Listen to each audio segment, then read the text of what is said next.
राष्ट्रीय जनहित संघर्ष पार्टी के राष्ट्रीय अध्यक्ष भानु प्रताप पहुंचे जिला बिजनौर के क्षेत्र स्योहारा में। नेता नेत्रियों ने किया फुवार चौक पर जोरदार स्वागत। स्वागत के बाद अध्यक्ष भानु प्रताप पहुंचे गेस्ट हाउस स्योहारा। वहां लोगों ने स्वागत किया। वहां से पहुंचे पूर्व चेयरमैन अख्तर जलील के निवास स्थान पर। वहां उनका जोरदार स्वागत किया गया। अध्यक्ष भानु प्रताप के स्वागत के लिए सनी इमरान व उनके दर्जनों समर्थक मौजूद रहे। पूर्व चेयरमैन अख्तर जलील के निवास स्थान पर अध्यक्ष ने पार्टी के बारे में विस्तार से बताया। कहा, भारतीय जनता पार्टी ने देश को बर्बाद कर दिया। आगे लोगों से कहा, इस बार 2024 में मौका है इस सरकार को उखाड़कर फेंकने का। इस बार जनता ने ऐसा नहीं किया तो आगे से चुनाव कराना ये जालिम सरकार बंद कर देंगी। आगामी 2024 लोकसभा चुनाव को देखते हुए उत्तर प्रदेश में भी विपक्ष पार्टियों ने तैयारी जोरों से शुरू कर दी। वहीं लोगों का कहना है, इस बार लोगों ने वर्तमान सरकार को हारने का मन बना लिया है। स्वागत में राष्ट्रीय जनहित संघर्ष पार्टी के प्रदेश सचिव जहीर आलम अंसारी, जिला मीडिया प्रभारी इमरान उस्मानी बिजनौर धामपुर, महिला विंग से तहसील प्रभारी रिहाना परवीन भारती सैनी, मोबिना परवीन, जुबेर हसन नूरपुर मीडिया प्रभारी, कार्यकर्ता फरहा परवीन व पत्रकार संजय सागर, पत्रकार अजहर सलमानी आदि मौजूद रहे। भानु प्रताप जी, तुम संघर्ष करो।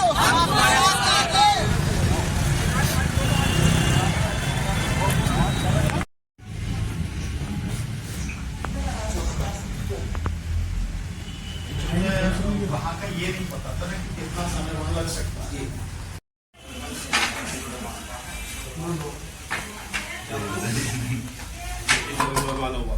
देखिए, एक पर्सनल कार्य था बिजनौर, मैं उसकी वजह से इधर आया, लेकिन वहां से होते हुए मैंने सोचा कि जो साथी हैं, मेरी टीम के साथी, हमारी पार्टी के साथी हैं, तो सबसे मिलता चलूं। रास्ता ही ये है, तो इधर से होते हुए मैं सभी लोगों से मिलता हूँ। और आप इस समय आपके साथ यहाँ स्योहारा में मैं बैठा हूँ। हमारे साथ आदरणीय जहीर आलम अंसारी साहब हैं, जो हमारे प्रदेश सचिव हैं, और बाकी सारी टीम के हमारे नगर अध्यक्ष हैं। पलटा आप इससे समझें कि बीजेपी को अगर उखाड़ के नहीं फेंका गया तो फिर इस देश में कुछ बचेगा नहीं। इस बात को ध्यान रखिए। फिर लोगों को अगली बार वो ये सोचता हो कि विधानसभा चुनाव हो जाएगा, ना तो इस देश में फिर लोकसभा चुनाव होंगे, ना विधानसभा चुनाव होंगे, ना और कोई चुनाव है, वो कुछ नहीं होंगे। क्योंकि जो तानाशाही लगातार चल रही है, मोदी सरकार, बीजेपी सरकार जिस तरह की तानाशाही कर रही है, करने का बीजेपी का, विशेषकर योगी सरकार का जो उसकी नीयत है, उसके तहत सारा काम हो रहा है। इसे जबरदस्ती लगाए जा रहे हैं, एक के बाद एक केस, एक के बाद एक केस, और सजा भी 2 साल की सजा ताकि उनकी मेंबरशिप चली जाए। वो सारी चीजें हो रही है। वो और उनके बेटे के साथ में जो कुछ हो रहा है, ये पूरी तरह से पूर्व निर्धारित है कि ऐसा करना है। आजम खान साहब का, बिल्कुल आजम खान साहब का और उनके परिवार का राजनीतिक कैरियर खत्म करना है, वो निश्चित है, ऐसा कुछ नहीं। अन्यथा जिनकी आप बात कर रहे हैं, ऐसे चोर, लुटेरे, भ्रष्ट, बेईमान बीजेपी में तो भीड़ है। आप देखें, एक तरफ से एक हाथ डालोगे आप कि एक आध पकड़ में आ जाए, 10-20 पकड़ में आ जाएंगे।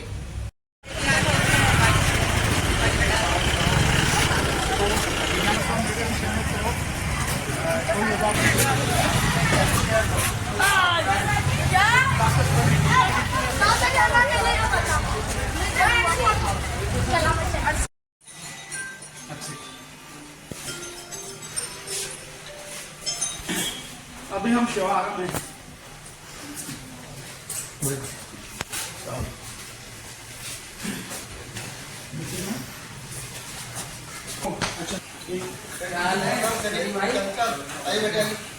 आप ठीक हैं?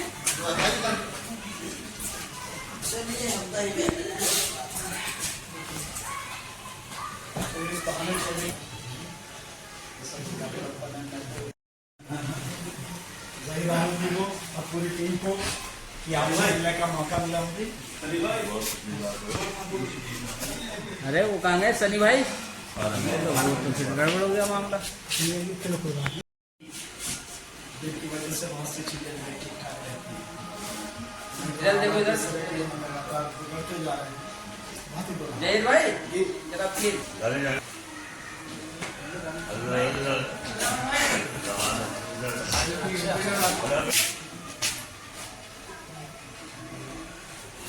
मैं समझता हूँ आप लोग ने निकल गया, हमको भी दिल्ली पहुंचना नहीं, खाना नहीं खा पाएंगे।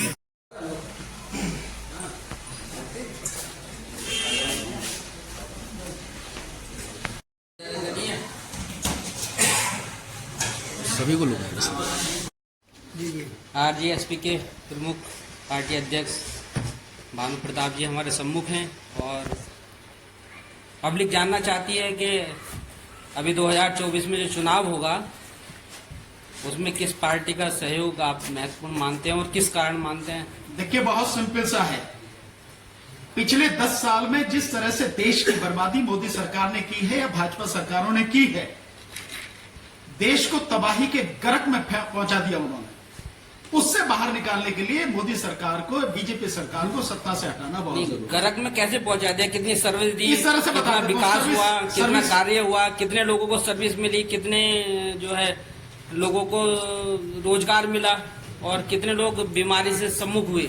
सागर साहब, 7,20,000 लोगों को रोजगार मिला, जो उनकी रिपोर्ट है।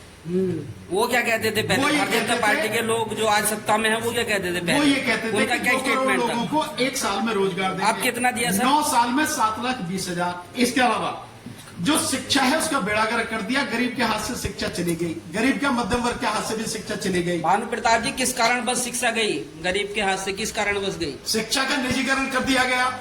सरकारी स्कूल बंद हो रहे हैं, कॉलेजेस बंद हो रहे हैं, प्राइवेट सब कुछ किया जा रहा है और प्राइवेट करके यूनिवर्सिटी और इंस्टीट्यूशंस को अधिकार दिया जा रहा है कि अपने आप सिलेबस तय करो, अपने आप ही फीस तय करो। जनता मानती है कि ज्यादातर गरीब लोगों को शिक्षा से विमुख इसलिए रखा जा रहा है क्योंकि फीस को बहुत ज्यादा बढ़ा दिया गया है। और नहीं, ऐसा नहीं है। जनता समझ नहीं रही।